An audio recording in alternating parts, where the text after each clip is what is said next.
Hola amigos and amigas. Here is another book review video. Today on the schedule is the 1980s, and it's part of American Popular Culture Through History series. American Popular Culture Through History series, the 1980s, by Bob Batchelor and Scott Stoddart. And the series person is Ray B. Brown, series editor. Okay, so this is kind of like a textbook, kind of like a reference book, a little bit of an encyclopedia feeling. It looks cool on the side, that's great, right? On your shelf, the 1980s. I was born in 1980, so, and writing my autobiography over the past few 4 or 5 years. And 1980s is a big question mark, a lot of curiosity for me around that. And I try to access it in so many ways. I think I've been doing a pretty good job of writing about those years through the research I've done and trying to be honest with my memories and everything. Anyway, so this was helpful resource. I have one other book, 1980s, thicker text book, even, more boring, the other one. Anyway, so let me talk about this one. So this, I don't know how many people could open it and read it from cover to cover. And I'm not, to the writers, it's not a criticism of the writers. It's such a huge project to take on, to explain a decade. How do you do that? And it's from an American perspective. So, there are some pictures. I would definitely have liked more pictures. There's a timeline of popular cultural events of each year. Not that much, like half a page per year. But it's helpful if you want to just kind of get a taste of each year. And then it's divided up. Part 1, Life and Youth during the 1980s. I don't know, the divisions didn't really... Part 1, Life and Youth during the 1980s. Everyday America, World of Youth. That was kind of interesting. And then we got into popular culture of the 1980s. Advertising, architecture, fashion, food, leisure activities, literature, music, performing arts, travel, visual arts. Did I learn about the 1980s? For sure.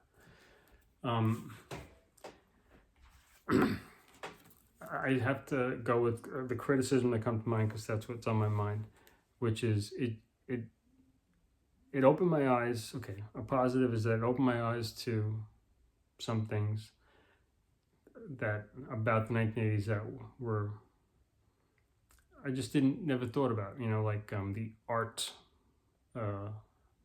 world, like how Andy Warhol and the people that were around that, how that people who came after him, Basquiat, this artist who died young, and some other guys, and about what was going on in theater. So one criticism is with the theater chapter, I just felt it was very long to me. It probably wasn't that long, but compared to the music, I felt like the music chapter was over 1, 2, 3. Not really, but Bruce Springsteen, Prince, Cyndi Lauper, and kind of big obvious ones, but like I don't even think the word Metallica was mentioned. Heavy metal was, but it was really glossed over in like a paragraph or something, and it kind of I just felt it was very lopsided, not balanced, not a heck of a lot about the variety of music that came out, very little about heavy metal, which is fine, but then this like really lopsided heavy chapter on the theater. So obviously one of these guys likes that's not the writer. One of the writers likes theater or something because they went into depth about that. Where like it would just gloss over heavy metal was big and it was popular, and then you get like almost 2 pages devoted to just explaining one play, act by act. Seemed like what the hell? I don't, it's interesting, but it was a little too much. I didn't really know if that was necessary to understand how it impacted the 80s. So things like that, the imbalance, but it was fun to talk how they talked about advertising and Nike and how these things came around, and the car and Back to the Future, right? And then, but also a lot of things seem to like start with 1980, and I just felt it was a little heavy on the early part of the 80s. Of course, there was later parts, but there was definitely lacking balance. So, apologies to the authors, Batchelor and Stoddart, from coming on heavy-handed, but reading it, and I love to read, and I read all the time, and this is a topic that really interests me. It was a little dense. Sometimes I didn't know, I just kind of lost track of what the heck I'm reading, and of course, encyclopedia type books can be that way. But also just seemed, I don't know if it was the editing or something. It was hard to read, but it wasn't boring. It was interesting. And I did learn stuff about the 80s, so, but I have to say it was work, and I'm sure it wasn't really meant to be just like picked up and enjoyed from cover to cover. But I looked at it, I planned on just like reading bits and pieces, but then, you look, I opened it up, and, you got this kind of reading, which is, these sections that are not too daunting. And I'm like, I guess might as well just read it. And that's what I did. There's Michael Jackson, there's a bit about Madonna. It was interesting. It also, another kind of funny thing about it is, unlike a encyclopedia reference book, it did feel a bit opinionated, or at least the perspectives were strong.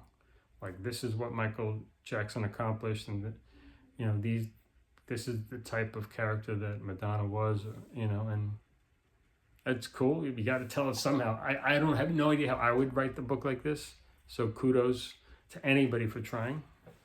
It's very challenging to write about a decade,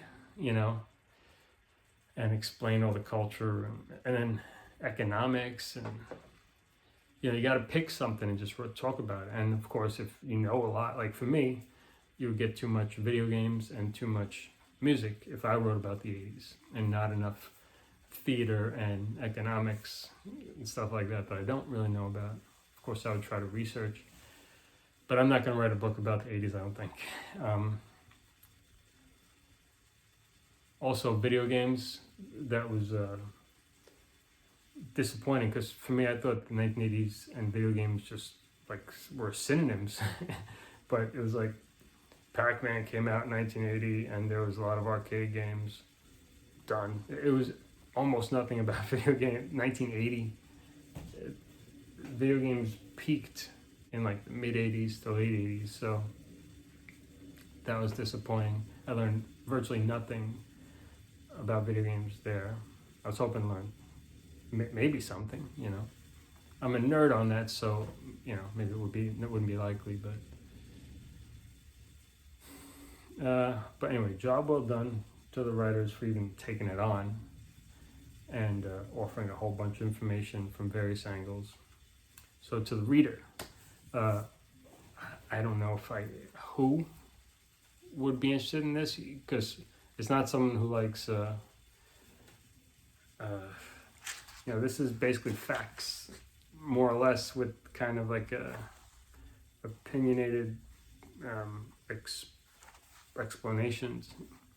Opinion meaning like a strong view, so it's not exactly presented as a fact, but it'd be really hard to do that and not be deadly boring, to be just a fact-based thing about a whole decade.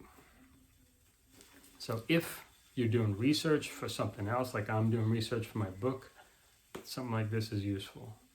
If you just love the 1980s and you want to learn more about it, it's cool. You know, if you can get a copy, I got a used copy. That's why it has this thing here, and maybe I paid $8 for it or something like that. So definitely no regret on getting it. But can I recommend it? You know, like I said, you have to really be a diehard, and you might just use it as a reference. Once in a while, you just read about the new youth market, pick up a random thing, and which is saying how like teenagers became the market for the first time more than ever, and kids and teenagers. John Hughes films, that was actually cool. I didn't know much about John Hughes, so I watched one or two of his movies after reading that, and that helped me to appreciate the 80s a little more. What are preppies? You know, there's metalheads got like they did get about 4 paragraphs, metalheads, and you got Van Halen. I think metalheads would argue that Van Halen is not what a metalhead would listen to per se, but Michael Jordan, Calvin Klein, you know, it's rich.